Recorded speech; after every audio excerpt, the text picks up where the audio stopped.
Well, hey guys, this is DK Spencer, and so this is Harry Woo's VKS, and so let me tell you what happened with this. So this is the one he got from PSI Defense, and I ended up fixing it for him. So he wanted me to keep it and just test with it on the channel and stuff, and play around with it or whatever. So I put one of our barrels and CO2 on it, and it kicked it up. You know, like 20 some joules from what it was when it was on air. The thing of it is, I only shot it like 4 times. I shot all but the first shot on camera. So you guys add 1 shot to what you saw and watch the video where I shot it with this, and it was like 70 something. And the doggone thing, I got done doing that, right? Didn't shoot it anymore with the CO2 after I was done, videoing. So I said, okay, I'm going to put an 1100 PSI on it and just see what it does. I put an 1100 PSI on it, 1 shot, and it... So I guess the Milsig blew now. I had replaced the 2 outer heat core O-rings when I got it, because that's what was wrong with it. That's why it wouldn't work. So I didn't modify it or anything. I just replaced the factory part that was busted, that was broke. So anyway, so if Harry would have got it back, it would have I'm assuming it would probably have blew with about anything, but definitely if he'd put 1100 on it, it would have blown the first shot. So another lesson about CO2, not best idea. But so all that being said, I'm going to talk about using one of these and how cool they are. Not necessarily for these, but I don't know what else you'd use them on, because this is what you would need it on. But anyway, these things are kind of cool. 2 12 grams in there. Now, this is the cheapest freaking buttstock, the cheapest AR buttstock you can get, right? But you want this one because it's got the hole in the back, right? Most of your nicer ones does not have a hole in the back. The hole allows you to access that to engage your CO2 without having to go slide it off, turn it, slide it back on, pull it down again, get it over it. Yeah. Alright, and now I'm going to adjust it back to where I needed it, and boom, boom, boom, boom. See? So, you need to put up with the ugliness of that if you can, or find one, or drill a hole in one that you've got to where, you can slide it down and access it. Lots of different options, things you can do. But you definitely want to have access to that without having to go through all that. So, these things have a ring here. Basically, you tighten it all the way down, and then turn it back to where it's straight, and tighten your ring up, and it holds it in place. And it's going to even tighten it more once the CO2 engages. Now, here's I want to impart this on you. All right, so when this was on air, it was 50 some joules. When it went on CO2, it was 70 some joules. The CO2 did the bulk of that. The barrel helped some, because they just had a factory barrel on it, and this is a power barrel. But the bulk of the increase was most likely from the CO2. Now, it failed. Now, here's what I'm going to tell you. If for some reason, like if you wanted to use one of these or whatever, or had to use CO2, you need to cut this down. If you cut this down, it'll last you longer. Now, look, I only shot the thing like 4 or 5 shots at full power, and then the next shot on air, okay? So bear that in mind. Now, I only replaced the O-ring that was bad, the O-rings that were bad. The heat core looked like it was brand new, and from what I understand it was, and it looked like that Harry had seated it perfect. Harry, the customer, not Henry from PSI. Harry had to put another O-ring in it, but he did a really good job from what I could tell, and I shot it several times, even at 70 some joules, and it held. So I'm going to say that he did it right to start with, but we either, froze it or one of the other ones again, or whatever. I hadn't broke it open yet. So right now it does not work again. So if he would have got it back from me immediately and would have, after I tested this on it, it would have failed again. I'm assuming that's probably why, but but that's the power delivery he was planning on using, was the 2 12 gram CO2, not this cool fancy one that you can put a buttstock on, but still. So anyway, And I need to send you that back if you want it, because I've actually got one just like it, the adapter, both the adapter and the 12 grim thing. I'll send that back to you, because I got one sitting right over here just like it. So anyway, so here's the thing. If you want to use one of these, you can do it. These are more for like emergency power, or somebody that absolutely does not have the option to have an air tank, or somebody that wants more realism, because this definitely takes that tank and gauge and everything out of the equation. So there ain't much that don't look like an AR at this point. But anyway, put a ring of something around there, and yeah, you could really make it look like an AR. But here's the thing. This kind of is a giveaway that, you know, whatever, but where did the bullets come out of? Okay. The shells, not the bullets.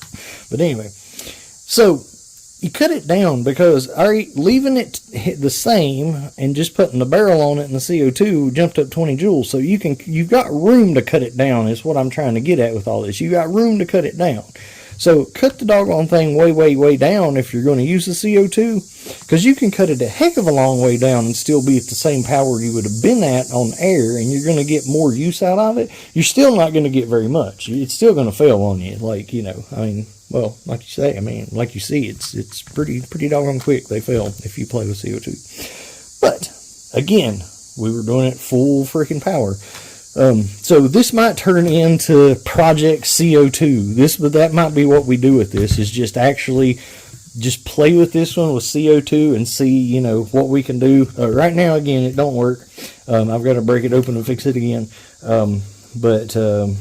Yeah, I'll fix it again, and we'll turn it down, play with that, and do some different stuff, and go from there. What do y'all think of the new handguard? Who recognizes it? Truth.tactical. My homie sent me that. So, I like it. Cool. Alright, y'all. Go do something productive. Alright, so. I can see the Milsig. I don't know if I can get it to where you guys can, but I can see the Milsig in one of the holes in the bolt there. So it's definitely the Milsig that came out. So that's what happened this time. So the Milsig came out. I'm going to replace the other O-rings too while I got it apart though, because where I shot that CO2. But I am going to shoot more CO2 in it. But I'm going to cut it way down before I do. Just see. Maybe. I don't know. We'll see. What do y'all think? Hey, look. Let me show you how to use this thing. So, here's what you want to do with this, right? When you get one of these, right? Get you... you can use a flathead screwdriver, or... because that's flat all the way across. It doesn't look like it, maybe. But or you can use something like this. But anyway, that screws out. Alright? So...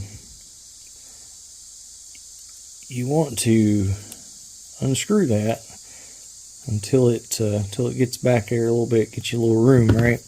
Because your piercer's on the other side of that, right? And then you've also got a piercer on this, right? It also screws in and out, so you want to make sure, you know, it's not all the way down in there or whatever. All right, you put these back to back, right? All right. So you see that O-ring, right? All right. So get the thread started on this. Just the to start, right? So threads are started. All right, with the O-rings not engaged, right?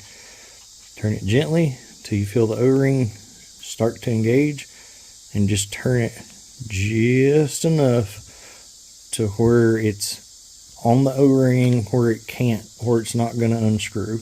Okay. All right. You need to leave that gap to pierce it with. All right. So then what you do is you come back up here and you gently, flathead's better, but gently turn that until it touches your CO2. Alright, remember, if you tighten it down, you'll pierce the CO2. So just turn it till it's just snug up against it. And then when, yeah, all right. So then you put this on your ASA, tighten it all the way down, all right. Then turn it back to where you want it, and then turn your collar up. Get you an Allen key, tighten it down, put your buttstock on. You have to pull this downward. Alright. And then there you're good to go. Okay? So that's how you use that. And I'm going to try to see how low a power you can use that at before it's, I'm going to like try to hit like maybe run it at like 20 or 30 joules or something and see. Or, maybe 40. 40 might last a little bit, maybe. I don't know. But we'll see. I don't know. Like I say, let me know if y'all want me to mess with that or if you'd rather me do something different. Bye. Alright, so in the midst of fixing Project CO2 for it's a working title, come on. So Wixon always sends me cool stuff, and I don't get to play with much of it. But this is really freaking cool. Look at that. Like, dude. So, how hard is it to put in a Milsig O-ring? Well, with that thing, pretty freaking easy. That's amazing. That's awesome. Boy, that beats the heck out of a Sharpie. Yes, sir. Yes, sir.